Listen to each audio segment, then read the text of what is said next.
চিংড়ি মাছের ভিতর কড়া তাই ঢালিছি ঘি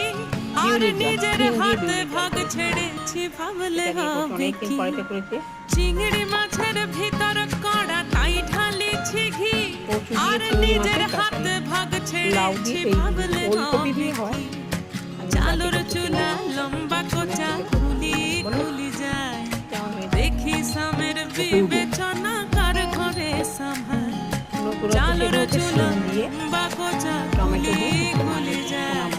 দেখি সামের বিবেচনা কার ঘরে সামায় কালো জলে কুচলা তলে ডুবলো সনাতন আজ সারা না কাল সারা না